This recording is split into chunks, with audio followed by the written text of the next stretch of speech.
నిలబడుతుంది భయం. భయమున్న దగ్గర ఏమాత్రం స్వేచ్ఛ లేదు.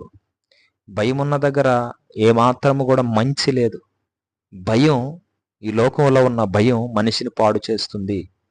ఈ లోకంలో ఉన్న భయం మనిషిని మోసం చేస్తుంది, మోసగాడిగా మారుస్తుంది. ఈ లోకంలో ఉన్న భయం మనిషిని పాపంలోనికి నడిపిస్తుంది. అయితే ఇక్కడ విచిత్రమైన మాటను మనం చదువుతున్నాం.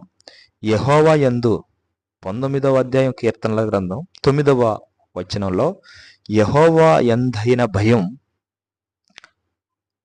పవిత్రమైనది, అది నిత్యం నిలుచును. యెహోవా యందైన భయం పవిత్రమైనది, అది నిత్యం నిలుచును.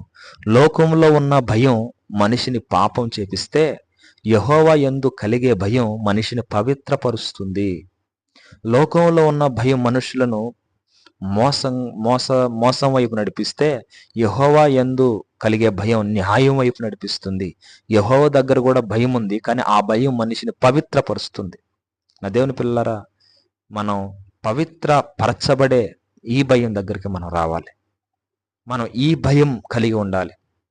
యేసయ్య అందుకని చెప్తారు, దేహముని చంపేవారికి మీరు భయపడక ఆత్మను నరకములో వేయువారికి మీరు భయపడండి అని చెప్పి యేసయ్య కూడా చెప్పాడు ఇదే సంగతిని.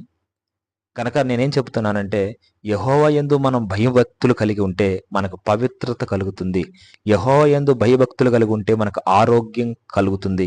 యెహోవా యందు భయభక్తులు కలిగి ఉంటే మనం దేవుని రాజ్యానికి చేరగలుగుతాం. యెహోవా భయం మనిషికి పవిత్రతను కలుగజేస్తుంది. లోకంలో భయం మనిషికి పాపాన్ని పుట్టిస్తుంది. నువ్వు ఏ భయంతో బ్రతుకుతున్నావు? దేని వైపు భయం ఉంచావు? ఈరోజు దేవుని మీద ఉంచే భయం కంటే లోకం మీద భయమే ఎక్కువైపోయింది. సమస్యల మీద మనుషులకు భయం ఎక్కువైపోయింది. నువ్వు దేన్ని చూసి భయపడినా అది నిన్ను పాపంలోకి నడిపిస్తుంది. కానీ యెహోవాను చూసి గనక నువ్వు భయపడగలిగితే, యేసయ్యను చూసి గనక నువ్వు భక్తితో భయంతో ఉండగలిగితే, అది నిన్ను పవిత్రునిగా మారుస్తుంది, పరిశుద్ధునిగా మారుస్తుంది, మనిషిని మనిషిలా మారుస్తుంది. చెడు దుర అలవాట్ల నుండి, పాపపు కట్టల నుండి నేను బయటకు తెస్తుంది.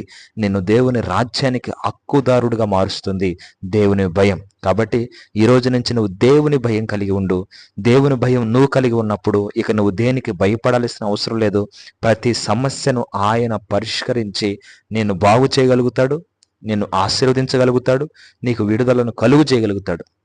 కనుక ఈ సందర్భంగా నేను మీతో ఏం చెప్తున్నానంటే, యెహోవా యందు భయభక్తులు కలిగి ఉండండి. ఆ భయం మీకు పవిత్రతను కలుగు చేస్తుంది. యెహోవా యందు భయభక్తులు కలిగి ఉండండి. ఆ భయం మీకు ఆరోగ్యాన్ని ఇస్తుంది. యెహోవా యందు భయభక్తులు కలిగి ఉండండి. ఆ